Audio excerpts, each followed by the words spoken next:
Hey everyone, welcome back to the Healthy, Wealthy, and Smart YouTube channel. I am your host, Karen Litzy, and this is where business meets healthcare. So before we go on, make sure you hit that like button, subscribe, and hit the notification buttons so that you'll never miss a new episode of Healthy, Wealthy, and Smart. Now, in today's episode, we are talking all about gratitude. And, we hear a lot about how important gratitude is in our personal lives. But today, my guest, Scott Colby, and I talk about how important gratitude is at work. So, a little bit more about Scott. After an eye-opening experience in Guatemala, during which Scott witnessed firsthand the power of gratitude, even in poor living conditions, he launched Say It With Gratitude, which helps companies create happy workplaces by having gratitude as a core value. In addition to delivering his message of gratitude around the world, Scott promotes the power of thank you notes, leads gratitude adventures in the wilderness, authored a book called The Grateful Entrepreneur, and developed the Grateful Deck, a card game consisting of questions that spark meaningful conversations. So what do we talk about today? Yes, we're talking about gratitude, but we're talking about gratitude in the context of how to create a happy workplace and how to create connection so that your workers or your coworkers feel less alone. The power of handwritten notes in the workplace, and the 5 languages of appreciation in the workplace. So if you are the CEO, a manager, you need to know what those 5 languages are and how your employees fit into one of those languages. So I'm really happy that Scott was on and we had a great conversation. He's got a free gift. If you go to gratitudetoolkit.com, tons of free stuff that you can get to start your own gratitude at work. So big thank you to Scott Colby, and thank you all for tuning in to the Healthy, Wealthy, and Smart YouTube channel. Hey, Scott, welcome to the podcast. I'm happy to have you on today. Hey, Karen, thank you for having me. Looking forward to a great conversation. Yeah, it's my pleasure. And today we're going to be talking about happiness and how to create a happier workplace through gratitude.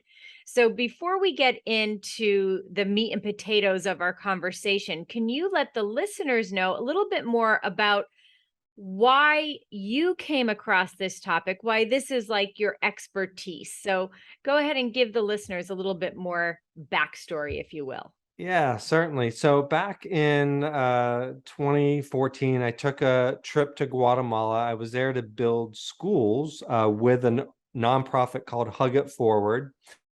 And we were building schools out of plastic bottles. And one of my first memories of that volunteer experience, it was about a week-long experience, was I was riding a bus with 25 other volunteers, and we pulled up to the site in a community called Chinoxte in Guatemala. We pulled up to the site where we were going to be volunteering, and I didn't know really what to expect. And I looked out the window of the bus, and it looked like the entire community had come out to greet us. And there was people of all ages, kids and parents and grandparents. And as I stepped off the bus with the other volunteers, the community had formed 2 lines, and we walked in between the 2 lines of people, and we felt like rock stars, or at least I did, walking down the red carpet. There was people waving the American flag. There was music blaring over the loudspeaker. Just they were hugging us and just had smiles all over their faces. And I really learned that they were just being grateful for the volunteers, that we had taken time out of our schedule to take that trek to Guatemala. And the other thing that I learned over my week-long experience there in Chinoxte was that the community had very little clean water.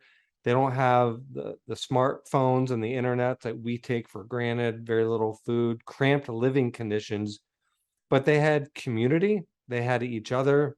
And again, they had gratitude and appreciation for just other human beings. And as I thought to myself, when I got back, I was living in Denver at the time, when I thought to myself, after I returned home, like, gosh, like, how am I living my life? I'm living a life filled with complaining, thinking about all the things that I don't have, and in stark contrast to just what I had experienced.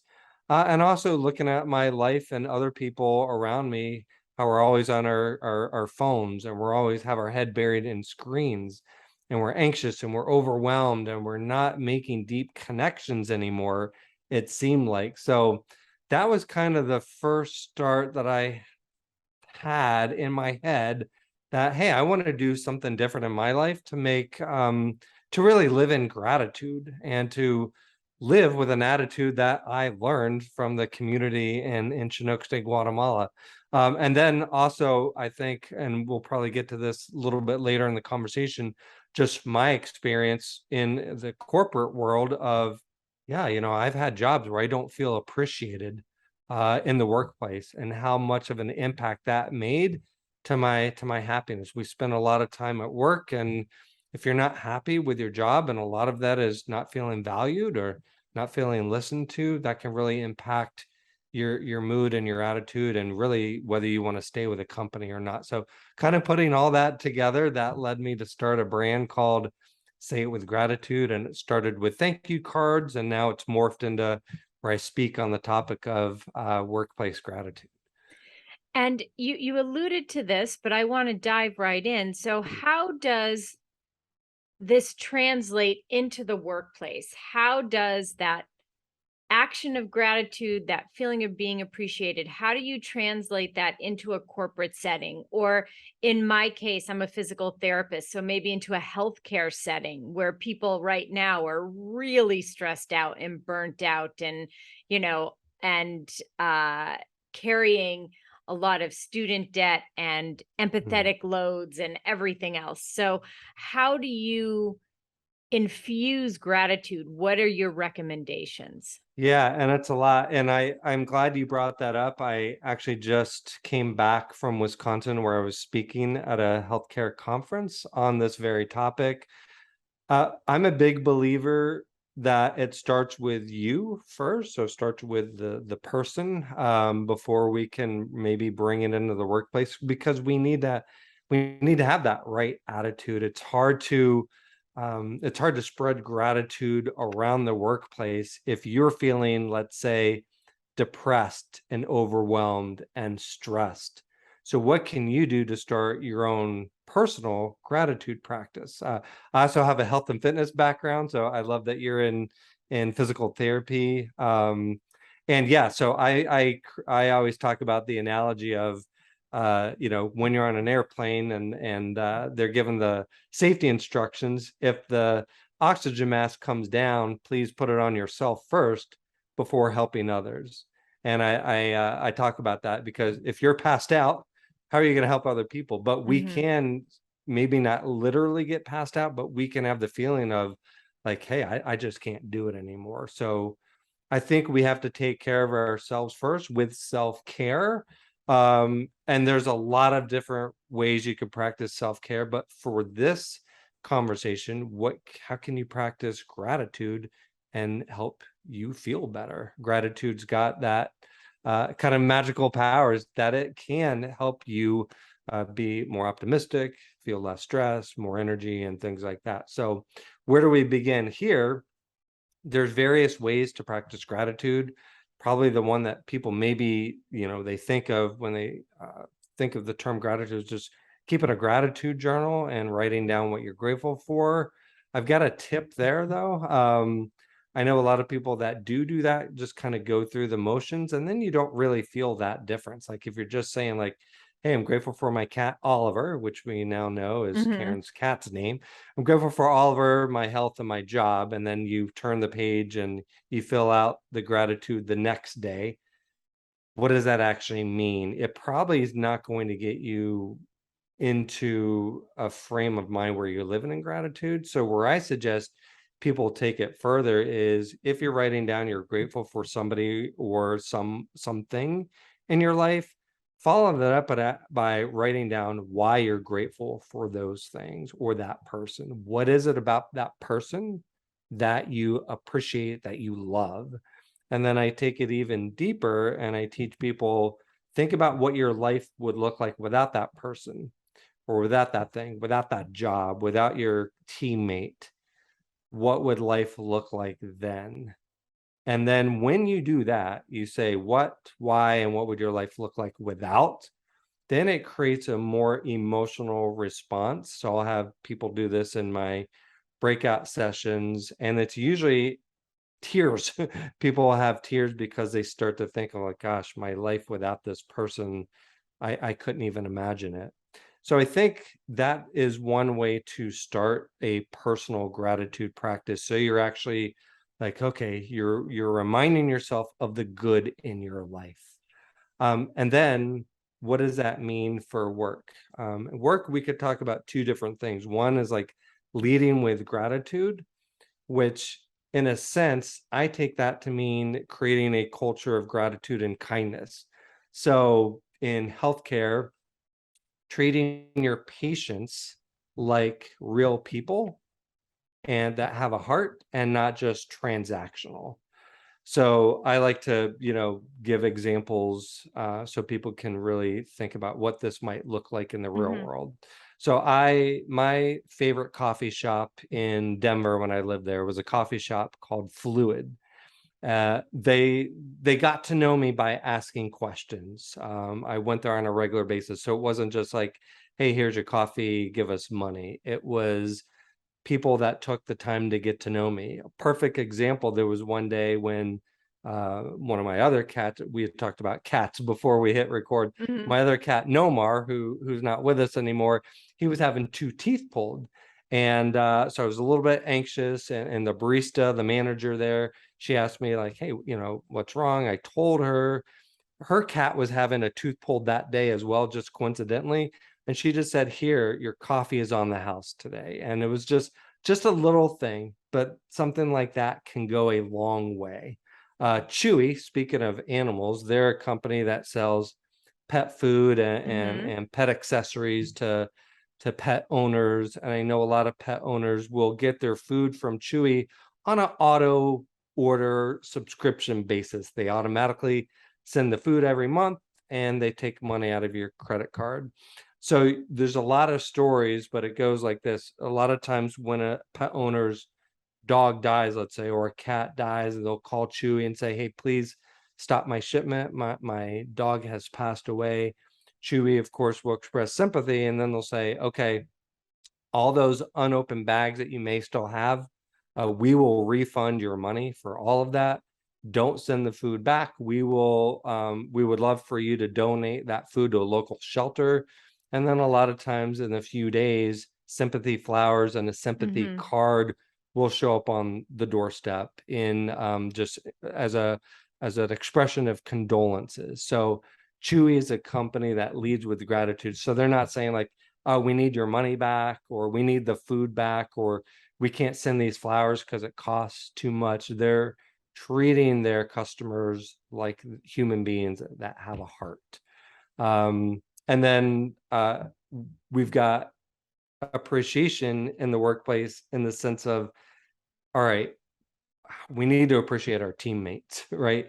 There's an interesting statistic. This is kind of an old statistic, Karen, but it's still relevant and maybe worse today. 79% of people in a research study a few years ago said that they left their job in part because they didn't feel appreciated at work. So it wasn't like, hey, we need more money or we need to be, get promoted. It was really just not feeling valued, not feeling heard or listened to, not feeling like they mattered. So that's why I like to talk about, okay, starting with yourself first and then spreading it to other people like your customers or patients, but also your team. And a great book is The Five Languages of Appreciation at Work. It's kind of a follow-up book to The Five Love Languages, which was a popular book that talked about relationships, personal relationships, and we all have a preferred way that we like to receive love. We also have a preferred way that we like to receive appreciation at work. And the languages are the same five languages as the original Five Love Languages book. So think of things like words of affirmation, quality time, acts of service, tangible gifts, and physical touch. We all have a way that we like to be shown appreciation at work. Usually follows one of those five. Um, And so basically the idea here is find out how each teammate likes to be appreciated at work, and then appreciate them in that language on a consistent basis. So if somebody likes words of affirmation, so you want to appreciate that person by affirming them with words. It could be written, it could be verbal. The idea is to do it consistently, be very specific. Don't always make it tied to performance. Maybe make it, give them a shout out on why you like them, kind of like we talked about earlier when we write down, like, why do you like somebody at work? Somebody that loves words of affirmation will love hearing good things about them. So that's just kind of a basic rundown. I know that was a long answer, but I think it was important to get all three of those in: personal gratitude, leading with gratitude, and then spreading appreciation to your team. Yeah, that's three kind of an easy framework for people to follow. And circling back to that gratitude list or gratitude journal, I used to keep one, and then I didn't, and then I did, and now, it kind of goes in cycles. Do you have any advice for people on how to be consistent? And as a follow-up, I think it's important for people to know that it doesn't always have to be really big things. I remember when I started, the coach that I was working with was saying, well, it doesn't always have to be big, grand things. It could be like, I'm grateful that I have an umbrella because it was raining today, or I'm grateful I have a warm jacket because it's 30 degrees today. So it doesn't have to always be a person or an animal or a relationship. Yeah, great point. You want to keep it simple, right? So don't get overwhelmed. So I love your point there. Um, so my first thought to your question was, you mentioned that you weren't super consistent with your gratitude journaling. I know I'm actually not either. I'm seen as this gratitude guy, but gratitude journaling never has been something that I've been consistent at. So what I do want to, I'll give a tip on how to be consistent, but before I do that, I do want to encourage the listeners to find something gratitude related that you do enjoy doing. So maybe your thing isn't keeping a gratitude journal, but maybe you like complimenting somebody. So that is a sign of gratitude, or a way to show somebody gratitude.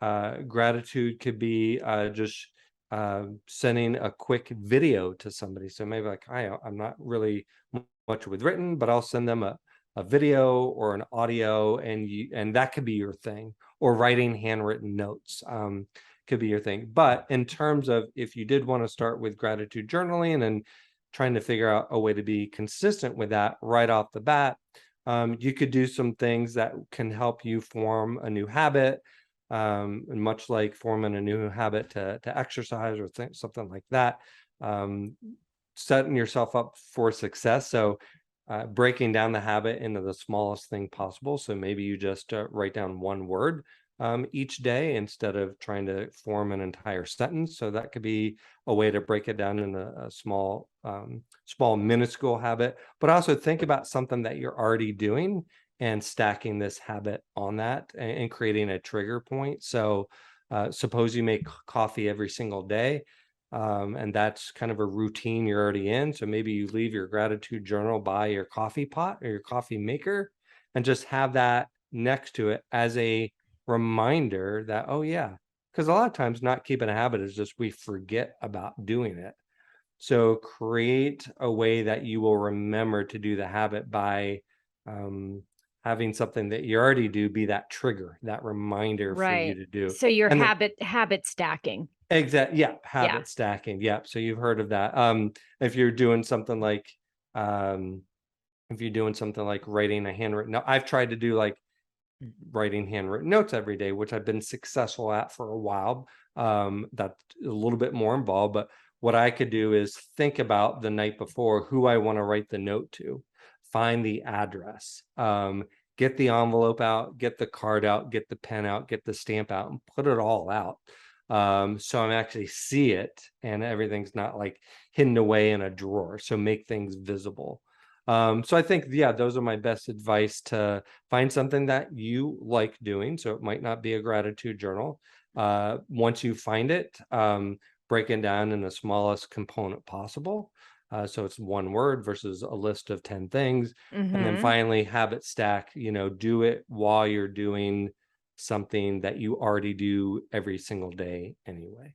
Got it. Yeah, much easier. Makes it much more digestible than like, well, I don't know if I can write the journal and then write the why. And gosh, it sounds like it's going Right. to take me 30 Yeah. minutes. And do I have time for this? And yeah, so that makes a lot of sense. And I should also say, like, you can do it on your phone too, like in the Hmm. notes section of your phone, Yeah. Yeah. so Yeah. that's a possibility as well. So if Yeah. you have like a commute after work where you're not driving, you can like make that a habit at the end of your day to just throw something into your phone or something like that. Yeah, I Um, got one more yeah. tip here. And it's similar to a gratitude journal. It's a gratitude jar, which is, you can just take any jar and you can just cut out slips of paper and then just write down one thing that you're grateful for each day on the paper. Maybe you have a family and you get the whole family involved.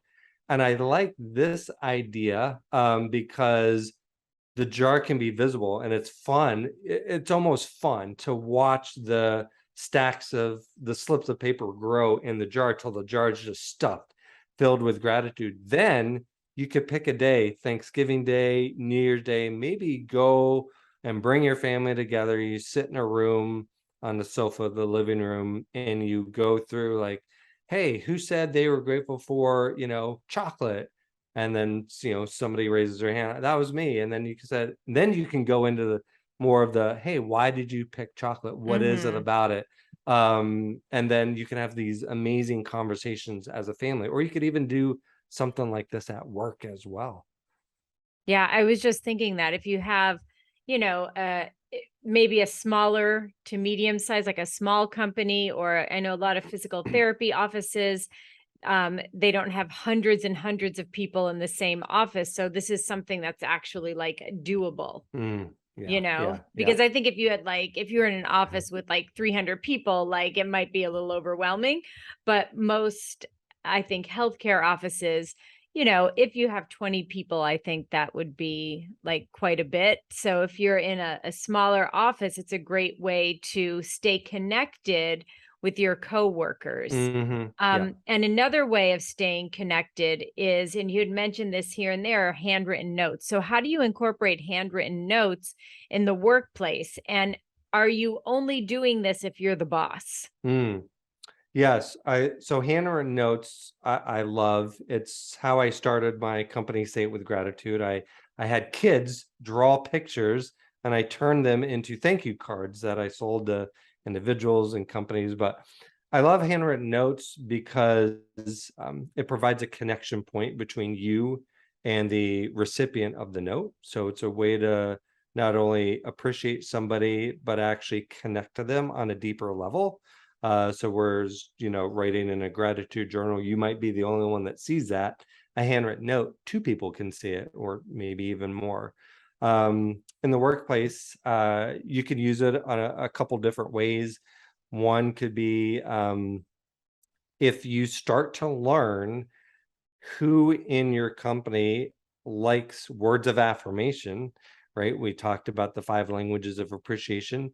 If you find out who likes words of affirmation, then you can make it a point to write a handwritten note to those people. And no, it doesn't need to only be the boss. I think if you're creating a culture of gratitude, I think everybody should be involved.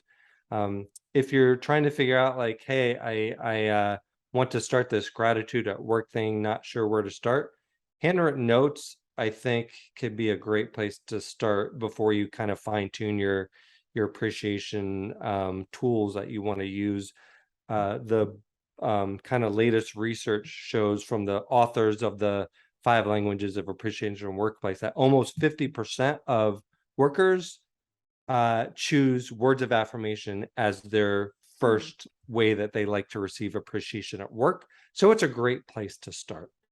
Um, of course, also you can easily write handwritten notes to your patients to appreciate them. We talked about appreciating your customers, patients, more than just a transaction, like make them feel good. And there's a company that I interviewed the HR head a few years ago, and I love what they do. Every week, like once a week, they would, as a team, they would get together at lunchtime for about an hour, and they would write handwritten notes to their customers. And I liked it 2 reasons. One, they were expressing gratitude to their team, or excuse me, to their customers. But two, they were bonding over the act of writing gratitude notes as a company. So just imagine there's a few people in a room, they're grabbing lunch, they're writing notes. They were being creative, they were putting stickers on the notes, and they were able to kind of chat with their coworkers on a level that they don't normally do because they're normally just focused on work. So they got to know their team on a deeper level, just having these conversations as they were writing notes to their customers. So it could be a great way to bring your team together too, just bonding over the act of writing handwritten notes. And here's the question that I think a lot of business owners are going to want to know, and you may have an idea of what I'm going to ask here, but what does this do for the bottom line of a company? Yeah. So you're spending this time, you're bringing in people from your company. How does this improve the bottom line? Will this help the company make more money? Yep. So that one statistic that I mentioned, that 79% of people left a job because they didn't feel appreciated at work. Turnover, finding new workers is a high cost of business for a company. So anyway, the research is showing that doing things like infusing gratitude at work, appreciating your team, connecting with them on a more deeper level. So a lot of people feel disconnected at work because they've got a lot of emotional stuff, in their lives. They're overwhelmed or stressed, but when they get to work, they don't chat about any of that. So there's a lot of research now that shows workplace loneliness is high. Up to 61% of all US employees are lonely. So lonely workers and workers that don't feel appreciated, they're disengaged, they're not as productive, they're calling in sick, they're stressed, they're thinking about leaving their job, or they're actually leaving their job. And connecting with a team and showing appreciation to your team can change all of. I don't know that there's actually hard numbers that are out there yet, but just know that there are studies that have shown there's productivity increases, turnover decreases, sick days decrease. So all of this leads to companies that can actually save more money. Yeah. No, I understand that. Yeah, that makes sense. But I had to ask that question, because people are going to be like, well, this sounds great, but what's it going to do? Yeah, it's the biggest probably, obstacle in doing something like this, because a lot of businesses are like, well, I know if I spend, $100 on Facebook ads, I'm going to get this exact return, this kind of dollar for dollar return. And for something that's more of a soft skill like this, you might not exactly have that data, but just know that there's a lot of money being lost due to low productivity and high turnover. Yeah, And sure. with the appreciation and connecting can really solve a lot of this. Yeah, no, that makes perfect sense. And now, before we wrap things up, I want you to one more time. Yes. Do you mind repeating the 5 languages of appreciation in the workplace? Yeah, the 5 languages of appreciation are words of affirmation, quality time. So that's the one that's second most popular, quality time. So 2 people basically spending time together like you and I are. Acts of service, so that could be like helping somebody with a time sensitive project. Tangible gifts, so that could be somebody that actually likes to receive a gift, and that's how they like to be appreciated. The thing is, the best you can, make the gift. It doesn't have to be expensive, but the more personal you can make it, the better. So a gift of a pair of socks with my cat's face on them is better than handing me a Starbucks gift card, because somebody that knows I like my cats has done their homework, and that would be a really meaningful gift to me. And then physical touch is the last one. That's not seen very much in the workplace. That's like a, high five, pat on the Right. shoulder, For things like that. obvious reasons. Yeah, yeah. Yeah. That one is usually not somebody's primary way they like to receive appreciation. So the first four are the ones that most things you need to focus on, those four languages. Right, right. And speaking of gifts, you actually have a free gift for our listeners. So it's gratitudetoolkit.com. Can you talk a little bit more about that? Yeah, that's really a toolkit with a bunch of goodies. So what you get there, I wrote a book called The Grateful Entrepreneur, which I know you mentioned in the intro. That you get a digital copy of that book. That's all about creating meaningful relationships at work. I've got something else that I created called the Grateful Deck, which is 120 questions to start meaningful conversations. Great to use to start meetings at work, to just get to know your team a little bit better. And then I've also got 47 ways to practice personal gratitude and 29 ways to use gratitude to grow your business. So that's all in this, all digital downloads in the Gratitude Toolkit. Perfect. And that's awesome. So if you want to go a little bit deeper into what we've spoken about today, then you're going to want to check out that gratitude toolkit. And again, it's www.gratitudetoolkit, all one word, .com. All right. So is there anything that we didn't touch upon that you want to hit on, or is there something that you want the listeners to, their big takeaway here?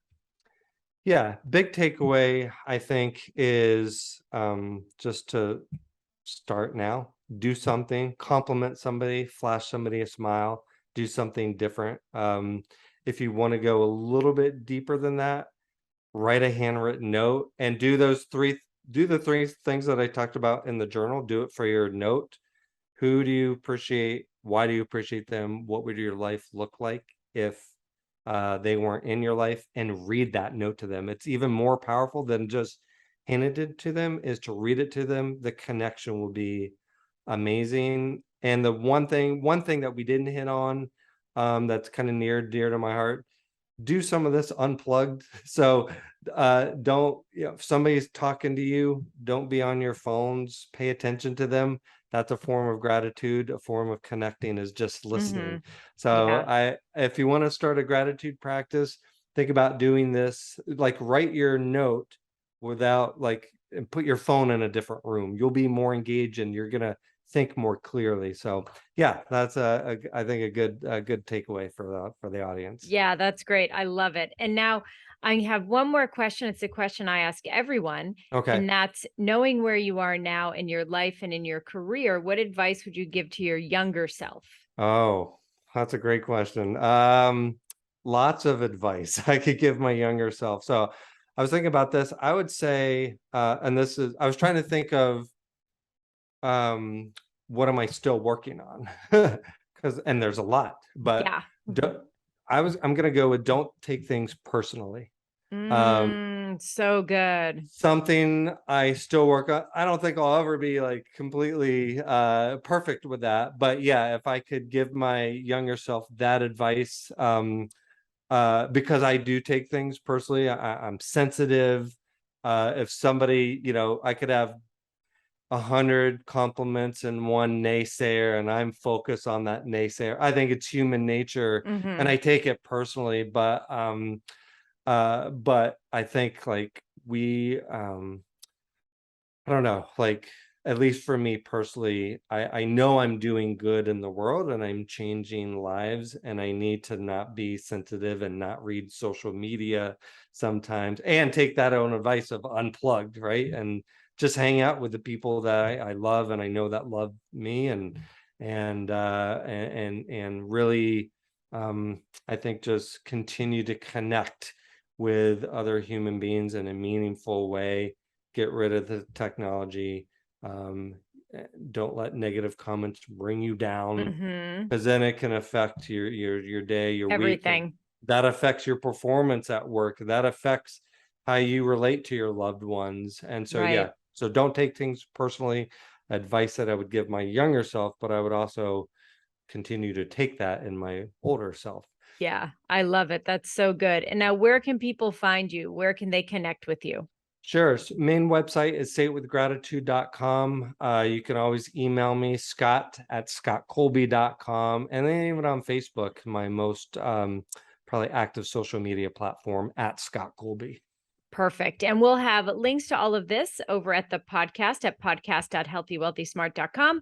So you can always hit up the podcast website, and one click will take you to all of Scott's info. So, Scott, thank you so much for coming on the podcast and sharing with us how to have gratitude and how to infuse that into our workplace and our job. So, thanks so much. Thank you, Karen. My pleasure. Anytime. And everyone, thanks so much for listening. Have a great couple of days and stay healthy, wealthy, and smart.